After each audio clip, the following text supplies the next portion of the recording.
Hello students, now we shall discuss about the accounting terminology. Accounting is a language through which we can speak about the financial position of the business concern, or we can speak about the assets and liabilities, and we can speak about the profit or loss of the business concern. Like any other language, to understand the accounting language, we must know the terms used in the accounting. If at all we want to understand Telugu, Tamilu, we must know the meaning of terms used in those languages.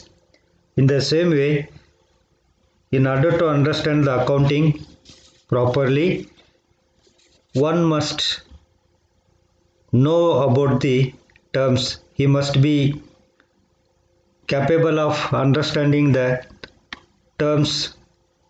Then he can easily understand the accounting language. ವಿದ್ಯಾರ್ಥಿಗಳೇ, accounting ಅಂತಕ್ಕಂಥದ್ದು ಒಂದು language ಅಥವಾ ಭಾಷೆ ಇದ್ದಂಗೆ. ಈ ಭಾಷೆಯ ಮೂಲಕ ನಾವು ಬಿಸ್ನೆಸ್ ಕನ್ಸರ್ನ್ನ ಆರ್ಥಿಕ ಸ್ಥಿತಿಯನ್ನು ತಿಳಿದುಕೊಳ್ಬೋದು, ಅಥವಾ ಆಸ್ತಿ ಮತ್ತು ಹೊಣೆಗಾರಿಕೆಗಳ ಬಗ್ಗೆ ತಿಳಿದುಕೊಳ್ಬೋದು, ಅಥವಾ ಲಾಭ ನಷ್ಟದ ಬಗ್ಗೆ ತಿಳಿದುಕೊಳ್ಬೋದು. ಬೇರೆ ಲ್ಯಾಂಗ್ವೇಜಿನ ಹಾಗೆ ನಾವು ಯಾವುದೇ ಒಂದು ಭಾಷೆಯನ್ನು ಅರ್ಥ ಮಾಡ್ಕೊಳ್ಬೇಕಂತಂದ್ರೆ ಆ ಭಾಷೆಯಲ್ಲಿ ಬಳಕೆ ಆಗ್ತಕ್ಕಂಥ ಪದಗಳನ್ನು ಅರ್ಥ ಮಾಡಿಕೊಂಡಾಗ ಮಾತ್ರ ಭಾಷೆ ಅರ್ಥ ಆಗಲಿಕ್ಕೆ ಸಾಧ್ಯ ಇದೆ.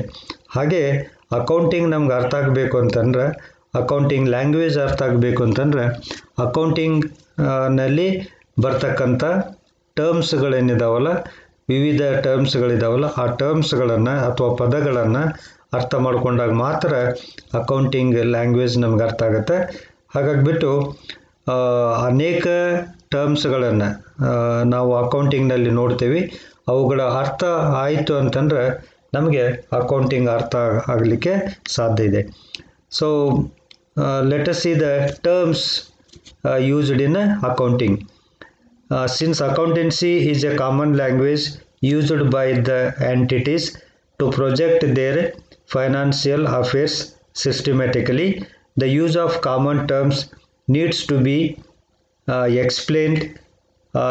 Here are some of the common terms used in accounting.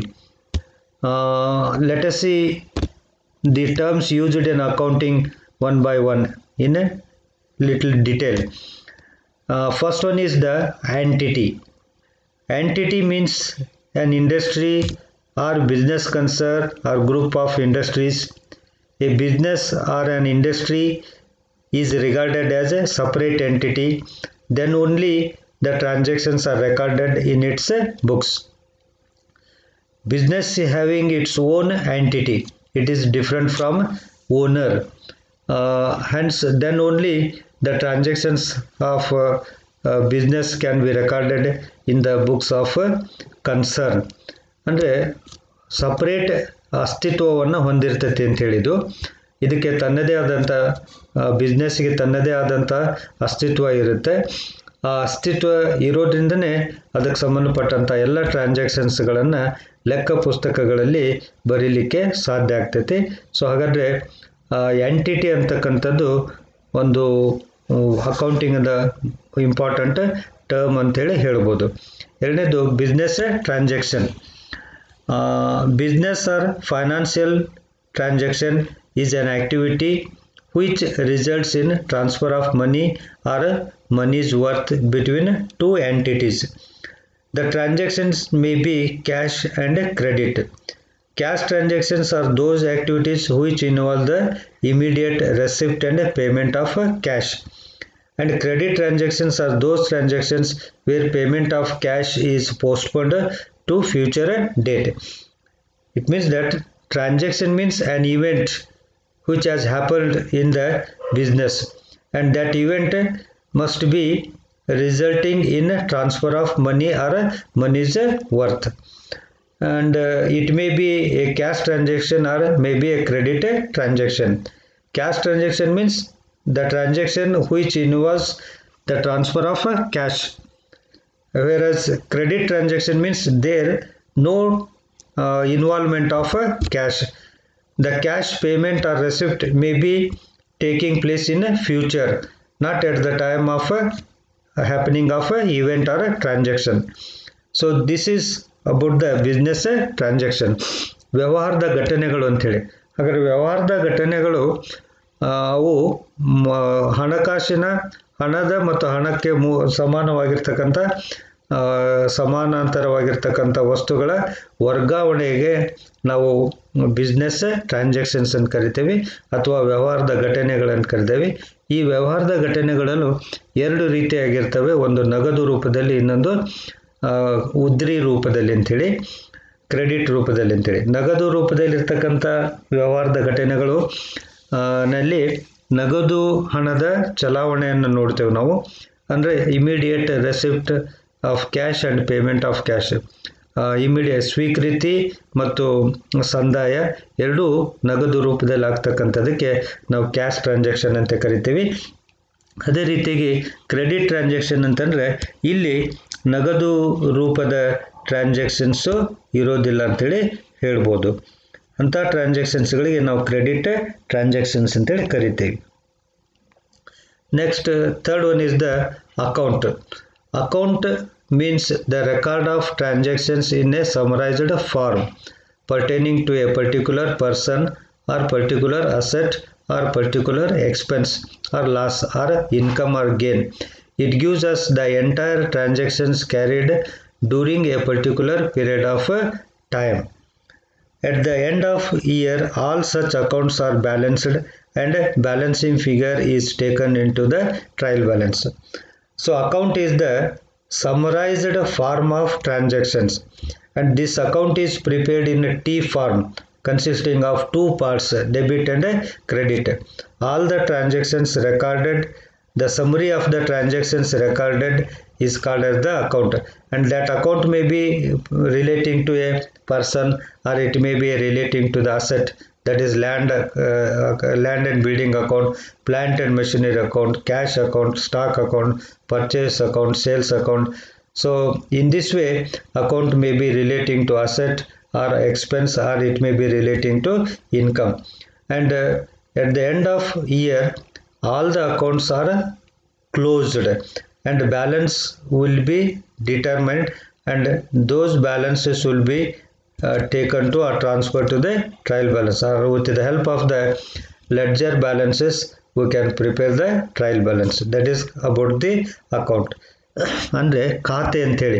ಈ ಖಾತೆ ಅಂತಂದರೆ ಲೆಕ್ಕ ವ್ಯವಹಾರದ ಘಟನೆಗಳ ಒಂದು ಸಂಕ್ಷಿಪ್ತ ರೂಪವೇ ಖಾತೆ ಅಂತ ಹೇಳ್ಬೋದು. ಈ ಖಾತೆ ಇಂಗ್ಲೀಷ್ ಅಕ್ಷರದ T ಫಾರ್ಮ್ನಲ್ಲಿರುತ್ತೆ.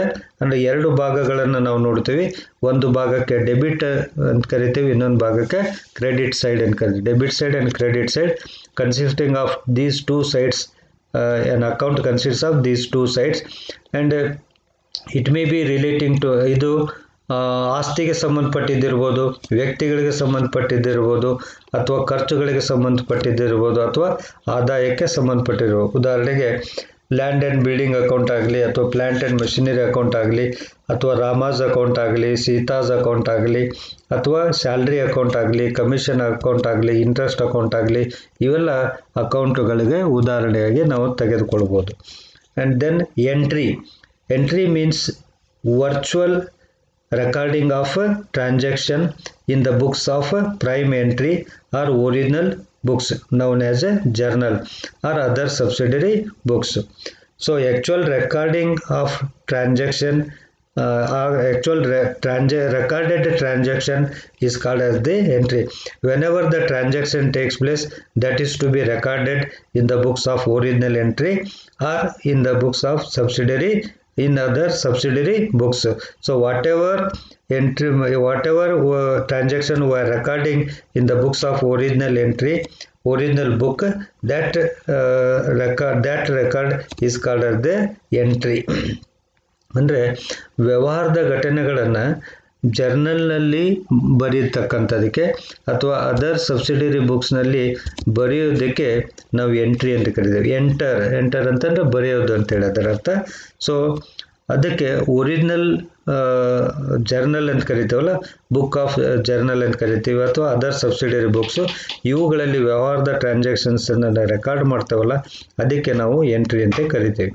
Next folio.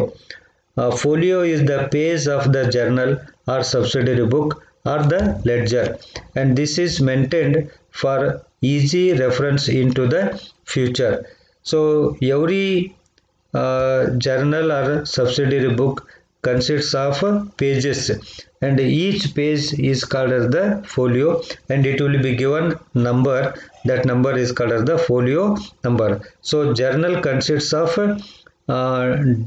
date column, particular column, then ledger folio column, and debit and credit column.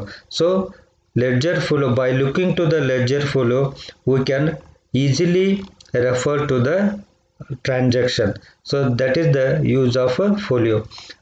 Folio ಅಂತಂದ್ರೆ ಪೇಜ್ ಅಂತ ಕರೀತಾರೆ, ಅಥವಾ ಪ್ರತಿಯೊಂದು ಪೇಜ್ಗಳಿಗೂ ಜರ್ನಲ್ನಲ್ಲಿ ಅನೇಕ ಪೇಜ್ಗಳಿರ್ತವೆ, ಸಬ್ಸಿಡರಿ ಬುಕ್ಸ್ನಲ್ಲಿ ಪೇಜ್ಗಳಿರ್ತವೆ, ಪ್ರತಿಯೊಂದು ಪೇಜ್ಗಳಿಗೂ ನಂಬರ್ ಕೊಟ್ಟಿರ್ತಾರೆ, ಅದಕ್ಕೆ ಫೋಲಿಯೋ ನಂಬರ್ ಅಂತ ಕರೀತಾರೆ. ಅಂಥ ಪೇಜ್ಗಳಿಗೆ ನಾವು ಫೋಲಿಯೋ ಅಂತ ಕರಿತೀವಿ. ಈ ಪೇಜ್ ನಂಬರು ನಮಗೆ ಮುಂದೆ ಏನಾದರೂ ರೆಫರ್ ಮಾಡಬೇಕಾಗಿತ್ತು ಅಂತಂದರೆ, ಏನನ್ನಾದರೂ ಪರಿಶೀಲಿಸಬೇಕು ಅಂತಂದರೆ ಈ ಫೋಲಿಯೋ ನಂಬರು ನಮಗೆ ಹೆಲ್ಪ್ ಆಗ್ತವೆ ಅಂತೇಳಿ ಹೇಳ್ಬೋದು. And then journal. Journal is a book of prime or original entry. In this book, all transactions are entered in a chronological order. So, whenever the transaction takes place or event takes place in the business, that event or transaction must be recorded. So, in the original book of original entry or in the book of prime entry. So that book is called as the journal. As I told you that it consists of 5 columns. First column is date, second column is particular, third column is ledger folio, and then folio number, then debit column and credit column. So consisting of 5 columns, we can prepare the journal. So it is a book of original entry or it is a book of prime entry. Then ledger ಅಂದರೆ journal ಅಂತಂದರೆ ಪ್ರತಿಯೊಂದು ಟ್ರಾನ್ಸಾಕ್ಷನ್ಸ್ಗಳು, ವ್ಯವಹಾರದಲ್ಲಿ ಯಾವುದೇ transaction ಆಗಲಿ ಆ ಟ್ರಾನ್ಸಾಕ್ಷನ್ಸನ್ನು ನಾವು ಮೂಲ ಪುಸ್ತಕ ಅಂತ ಕರಿತೀವಲ್ಲ, ಒರಿಜಿನಲ್ ಎಂಟ್ರಿ ಬುಕ್ ಅಂತ ಕರಿತೀವಿ. ಸೊ ಆ ಪುಸ್ತಕದಲ್ಲಿ ಬರೆಯೋದಕ್ಕೆ ಅಂತ ಆ ಪುಸ್ತಕವನ್ನು ನಾವೇನಂತ ಕರಿತೀವಿ, ಜರ್ನಲ್ ಅಂತ ಕರಿತೀವಿ. ಇದು 5 ಕಾಲಮನ್ನು ಒಳಗೊಂಡಿರ್ತೈತಿ. 1ನೇ ಕಾಲಮು ಡೇಟು, 2ನೇ ಕಾಲಮು ಪರ್ಟಿಕ್ಯುಲರು, 3ನೇ ಕಾಲಮು ಲೆಡ್ಜರ್ ಫೋಲಿಯೋ ನಂಬರ್, 4ನೇದು ಡೆಬಿಟ್ ಕಾಲಮ್ ಆ್ಯಂಡ್ 5ನೇದು ಕ್ರೆಡಿಟ್ ಕಾಲಮ್. ಹೀಗೆ 5 ಕಾಲಮ್ಸ್ಗಳನ್ನು ಒಳಗೊಂಡಿರ್ತಕ್ಕಂಥದ್ದು ಜರ್ನಲ್ ಅಂತ ಕರಿತೀವಿ. ಇದನ್ನು ಕ್ರಾನಾಲಜಿಕಲ್ ಆರ್ಡರ್ನಲ್ಲಿ ಮೇಂಟೈನ್ ಮಾಡಿರ್ತಾರೆ. ಅಂದರೆ ಟ್ರಾನ್ಸಾಕ್ಷನ್ಸ್ಗಳ ಡೇಟ್ ವೈಸ್ ಟ್ರಾನ್ಸಾಕ್ಷನ್ಸನ್ನು ರೆಕಾರ್ಡ್ ಮಾಡ್ತಾರೆ ಅಂತೇಳಿ ಹೇಳ್ಬೋದು. ನೆಕ್ಸ್ಟು ಲೆಡ್ಜರ್ ಅಂಥೇಳಿ. So ledger is A book of final entry containing all accounts of the business. This represents the postings made from the journal book. It means that ledger is the book of final entry. Means after making an entry in the journal, and those entries will be posted to the ledger, to the book. That book is called the ledger, or it is called as the ledger account, and it represents the posting made from the journal book. ಅಂದರೆ journal ಬುಕ್ನಿಂದ ಬರೆದಕ್ಕಂಥ ಎಂಟ್ರಿಗಳನ್ನು ವಿವಿಧ ಖಾತೆಗಳಿಗೆ ಹಂಚೋದಕ್ಕೆ ನಾವು ledger ಅಂತ ಕರಿತೀವಿ. So ಪ್ರತಿಯೊಂದು ಬುಕ್ಕಿಗೂ ಈ ledger ಬುಕ್ಗಳನ್ನು ಬುಕ್ ಆಫ್ ಫೈನಲ್ ಎಂಟ್ರಿ ಅಂತ ಕರಿತೀವಿ. ಅಂದರೆ ಜರ್ನಲಲ್ಲಿ ಬರೆದಿರ್ತಕ್ಕಂಥದ್ದು ಒರಿಜಿನಲ್ ಎಂಟ್ರಿ, ಅದನ್ನೇ ವಿವಿಧ ಖಾತೆಗಳಿಗೆ ನಾವು ವರ್ಗಾವಣೆ ಮಾಡ್ತೀವಿ, ಅದಕ್ಕೆ ಪೋಸ್ಟಿಂಗ್ ಅಂತೇಳಿ ಅಥವಾ ಅದಕ್ಕೆ ಲೆಡ್ಜರ್ ಅಂತೇಳಿ ಕರಿತೇವೆ ನಾವು, ಲೆಡ್ಜರ್ ಅಕೌಂಟ್ಸ್ ಅಂತ ಕರಿತೀವಿ. Then posting. It is a process of transferring entries in the journal to the respective accounts. As I told you that first we will make an entry in the journal and later those entries will be posted to the concerned accounts. That transfer of journal entries to the respective accounts is called as the posting. Take for example, rent paid or salary paid, salary account debtor to cash account. These are the two. This is the entry, salary account debtor to cash account, and this entry will be transferred to the two accounts. One is a salary account and the other one is a cash account. That transfer of entries to the cash account and salary account is called as the, that process is called as the posting. ಅಂದರೆ ಜರ್ನಲಲ್ಲಿ entry ಬರೆದಿರ್ತೀವಿ, ಅವು ಆ ಎಂಟ್ರಿಗಳನ್ನು ಸಂಬಂಧಪಟ್ಟಂಥ ಖಾತೆಗಳಿಗೆ ವರ್ಗಾವಣೆ ಮಾಡೋದಕ್ಕೆ posting ಅಂತ ಕರಿತೀವಿ. ಉದಾಹರಣೆಗೆ ಸ್ಯಾಲ್ರಿ ಪೇಡ್ ಇತ್ತಂತಂದ್ರೆ journal entry salary account debtor to cash account ಅಂತೇಳಿರುತ್ತೆ. ಹಾಗಾದ್ರೆ ಇಲ್ಲಿ ಎರಡು ಖಾತೆಗಳಿದ್ದಾವೆ, ಸ್ಯಾಲ್ರಿ ಮತ್ತು ಕ್ಯಾಶ್ ಅಂತೇಳಿ. ಸೊ ಸ್ಯಾಲ್ರಿ ಖಾತೆಗೆ ವರ್ಗಾವಣೆ ಮಾಡೋದಕ್ಕೆ, ಕ್ಯಾಶ್ ಖಾತೆಗೆ ವರ್ಗಾವಣೆ ಮಾಡ್ತಕ್ಕಂಥ ಆ ಪ್ರೊಸೆಸ್ಸಿಗೆ ನಾವು ಪೋಸ್ಟಿಂಗ್ ಅಂತ ಕರಿತೇವೆ. And then debiting or to debit. Debiting means record of the transaction on the left side of the ledger account. As I have told you that ledger account consists of two parts, left side and then right side. Left side is called as the debit side and the right side is called as the credit side. So when we debiting or to debit means to record on the left side or debit side of the account, that is called as the debiting. ಅಂದರೆ ಖಾತೆಗಳು ಎರಡು ಭಾಗಗಳನ್ನು ಹೊಂದಿರ್ತಾವೆ ಅಂತ ಹೇಳಿದ್ದೇನೆ. ಒಂದಕ್ಕೆ left hand side ಅಂತ ಕರೀತಾರೆ, ಇನ್ನೊಂದು ರೈಟ್ ಸೈಡ್ ಅಂತ ಕರೀತಾರೆ. ಸೊ ಲೆಫ್ಟ್ ಸೈಡ್ಗೆ ಡೆಬಿಟ್ ಸೈಡು ಅಂತ ಕರಿತೇವೆ ನಾವು. ಸೊ ಡೆಬಿಟಿಂಗ್ ಅಥವಾ ಟು ಡೆಬಿಟ್ ಅಂತಂದ್ರೆ ಲೆಫ್ಟ್ ಸೈಡ್ ಬರೀರಿ ಅಥವಾ ಡೆಬಿಟ್ ಸೈಡ್ ಬರೆಯೋದಕ್ಕೆ ನಾವು ಡೆಬಿಟಿಂಗ್ ಅಂತ ಕರಿತೀವಿ. ಅದೇ ರೀತಿಯಾಗಿ crediting or to credit means recording of transaction on the right side of the ledger account or credit side of the ledger account. So another side is called as the right side. So right side of the account is called as the credit side, and crediting means to record on the credit side or to record on the right side of the account.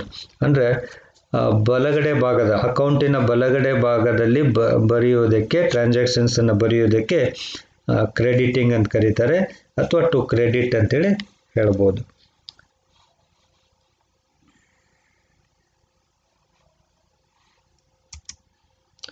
Then carry down. It is a process of taking a balance of an account to the next period at the time of closing. The account, however, may show a balance either on debit side or credit side. The abbreviated form of carry down is C/D. So carry down is the process of taking balance of an account to the next period. If the balance is taken to the next period, and that process is called as the carried down.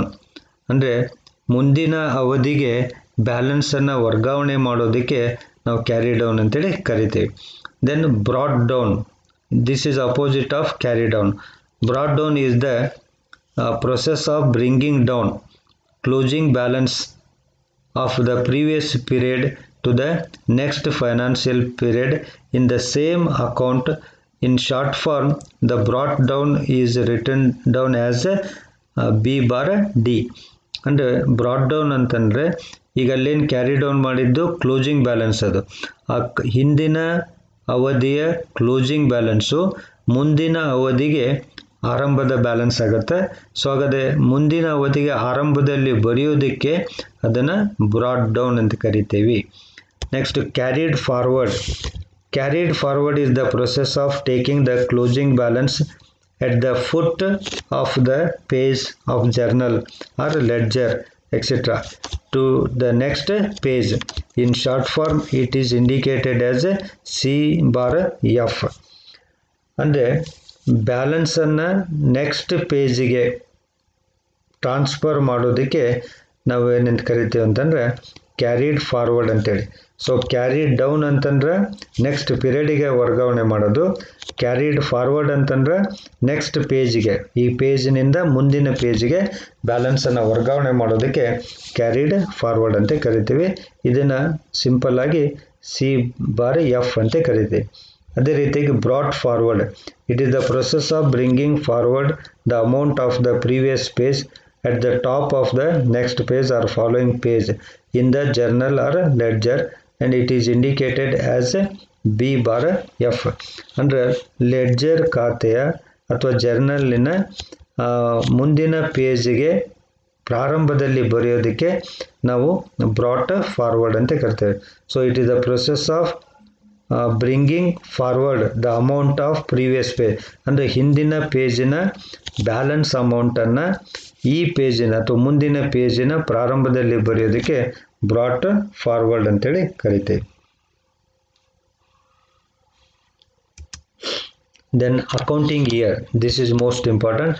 All transactions will be closed at the end of the year.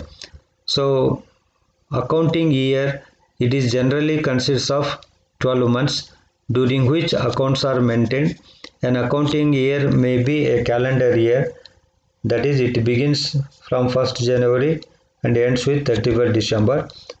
Another year is the financial year, it begins with 1st April and ends with 31st March of the following year. So we will be preparing trading account, profit and loss account for the year ending, balance sheet as that we will be showing like this. ಅಂದರೆ ನಾವು balance ಶೀಟನ್ನಾಗಲಿ ಅಥವಾ trading account, profit and loss ಅಕೌಂಟನ್ನಾಗಲಿ ಇವನ್ನೆಲ್ಲ ಒಂದು ವರ್ಷದ ಅವಧಿಗೆ ನಾವು ತಯಾರು ಮಾಡಿರ್ತೀವಿ. ಸೊ ಹಾಗಾದರೆ ಆ ತಯಾರು ಮಾಡ್ತಕ್ಕಂಥ ವರ್ಷದ ಅವಧಿ ಇದೆಯಲ್ಲ, ಅದಕ್ಕೆ ನಾವು ಅಕೌಂಟಿಂಗ್ ಇಯರ್ ಅಂತ ಕರಿತೀವಿ. ಎರಡು ರೀತಿ ಅಕೌಂಟಿಂಗ್ ಇಯರ್ ಇದಾವೆ. ಒಂದು ಕ್ಯಾಲೆಂಡರ್ ಇಯರು, ಕ್ಯಾಲೆಂಡರ್ ಪ್ರಕಾರ ಅಂದರೆ 1st ಜನವರಿಯಿಂದ ಪ್ರಾರಂಭ ಆಗಿ 31st ಡಿಸೆಂಬರ್ಗೆ ಕ್ಲೋಸ್ ಆಗ್ತಕ್ಕಂಥದ್ದಕ್ಕೆ ಕ್ಯಾಲೆಂಡರ್ ಇಯರ್ ಅಂತ ಕರಿತೀವಿ. ಇನ್ನೊಂದು ಫೈನಾನ್ಷಿಯಲ್ ಇಯರು, ಅದು 1st ಏಪ್ರಿಲಿಗೆ ಪ್ರಾರಂಭ ಆಗಿ ಮುಂದಿನ ವರ್ಷದ ಮಾರ್ಚ್ 31ಸ್ಟ್ಗೆ ಕ್ಲೋಸ್ ಆಗ್ತಕ್ಕಂಥದ್ದಕ್ಕೆ ಫೈನಾನ್ಷಿಯಲ್ ಇಯರ್ ಅಂತ ಕರಿತೀವಿ. ಸೊ ಎಲ್ಲ ಖಾತೆಗಳನ್ನು ನಾವು ವರ್ಷದ ಅವರಿಗೆ ಎಲ್ಲದರಲ್ಲೂ ನಾವು account for the accounting year end ಅಂತೇಳಿ ನಾವು ಹೇಳ್ತೇವಲ್ಲ, ಅದು accounting year. It is A period of 12 months ante.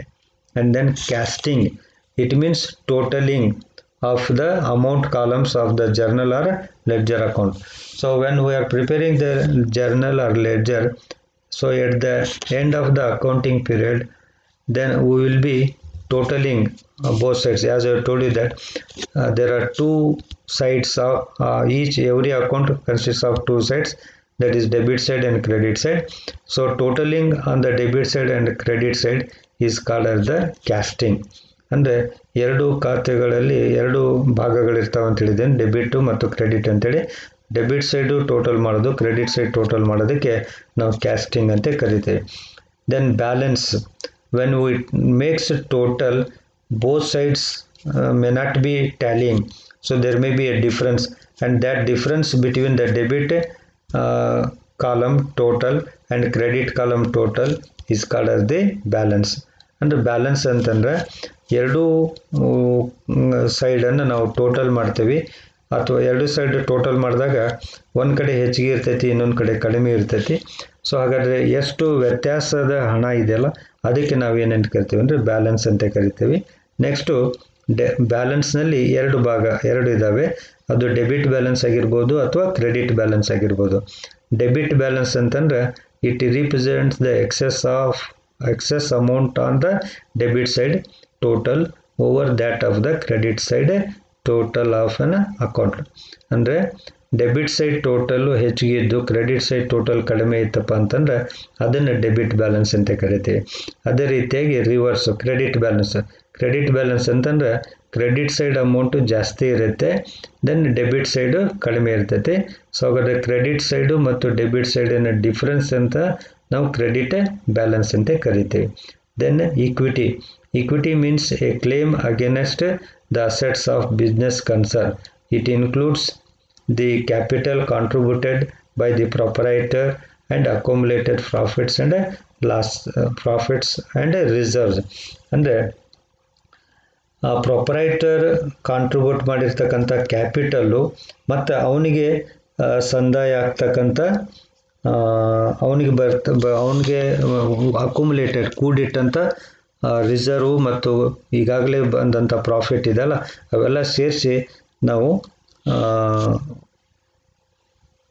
Capital ಅಂತೇಳಿ ನಾವು ಕರಿಬೋದು ಅದನ್ನೇ. ನೆಕ್ಸ್ಟು ಅಸೆಟ್ಸ್ ಅಂಥೇಳಿ.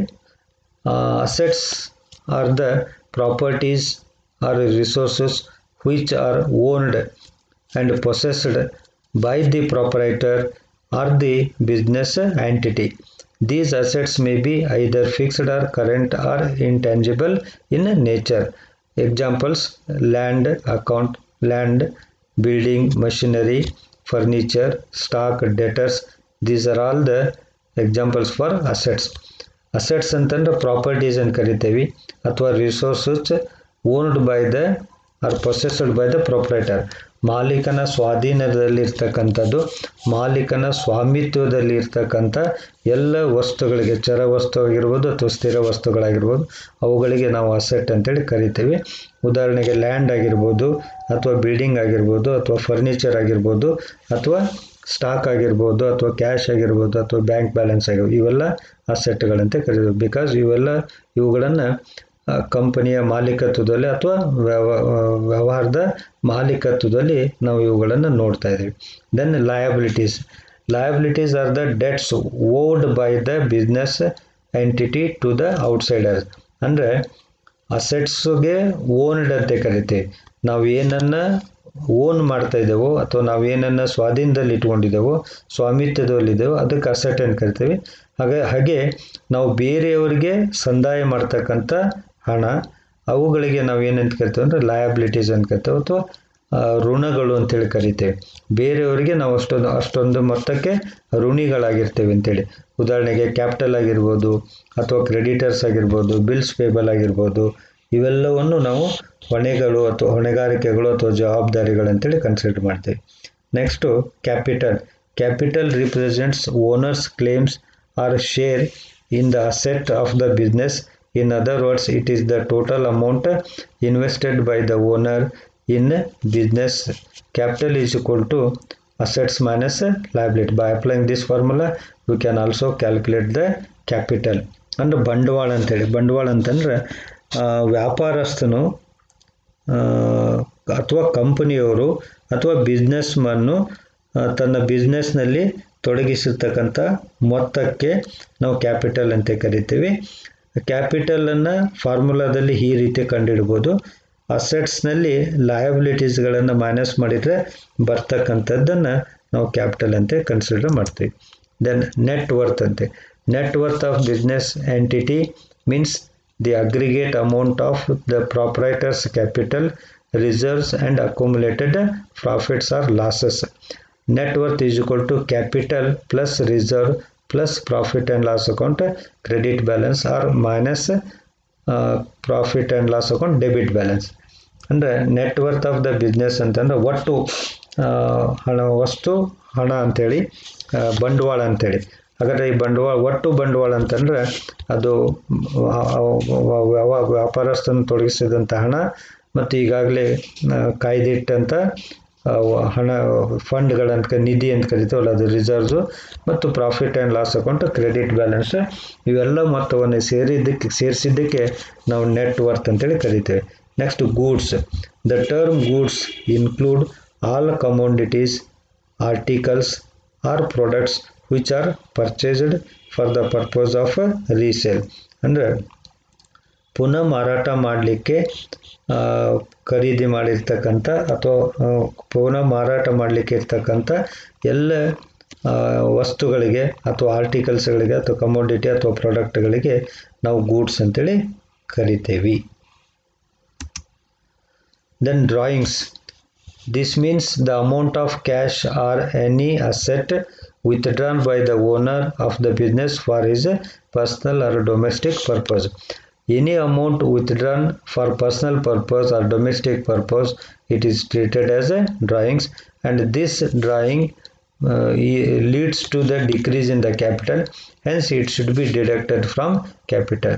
ಡ್ರಾಯಿಂಗ್ಸ್ ಅಂತಂದ್ರೆ ಸ್ವಂತಕ್ಕಾಗಿ ಬಳಸಿದಂಥ ಅಥವಾ ವೈಯಕ್ತಿಕ ಉದ್ದೇಶಕ್ಕಾಗಿ ಅಥವಾ ಸ್ವಂತ ಬಳಕೆಗಾಗಿ, ಬಿಸ್ನೆಸ್ಗೆಲ್ಲ ಸ್ವಂತ ಬಳಕೆಗಾಗಿ ಬಳಸಿದಂಥ ಕ್ಯಾಶು ಅಥವಾ ಅಸೆಟ್ಗಳಿಗೆ ನಾವು ಡ್ರಾಯಿಂಗ್ಸ್ ಅಂತ ಕರಿತೀವಿ. ಹಾಗಾದರೆ ವ್ಯವಹಾರದಿಂದ ಹಣವನ್ನು ತೆಗೆದುಕೊಂಡು ಸ್ವಂತ ಖರ್ಚಿಗೆ ಬಳಸಿದರೆ ಅಥವಾ ಮನೆಗಾಗಿ, ಮನೆತನಕ್ಕಾಗಿ ನಾವು ಖರ್ಚನ್ನು ಮಾಡಿದರೆ ಅಷ್ಟೊಂದು ಅಮೌಂಟು ಬಂಡವಾಳ ಬಿಸ್ನೆಸ್ದು ಕಡಿಮೆ ಆಗುತ್ತೆ. ಅದರಿಂದ ಅದನ್ನು ನಾವು ಡ್ರಾಯಿಂಗ್ಸ್ ಅಂತ ಕನ್ಸಿಡರ್ ಮಾಡ್ತೀವಿ. ಹಾಗಾದರೆ ಡ್ರಾಯಿಂಗ್ಸನ್ನು ಬಂಡವಾಳದಲ್ಲಿ ನಾವು ಲೆಸ್ ಮಾಡ್ತೀವಿ. Next, debtor. Debtor is a person who owes or indebted sum of amount to the business entity.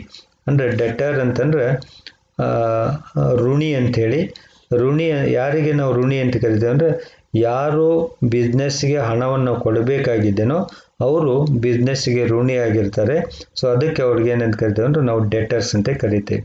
Then creditor is a person to whom sum of amount is owed or indebted by business.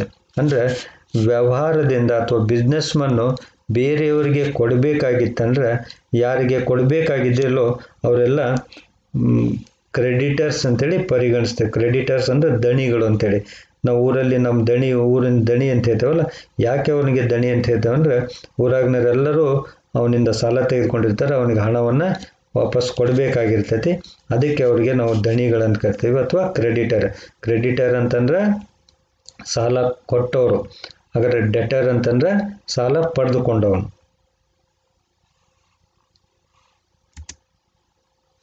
So these are the important terms used in accounting.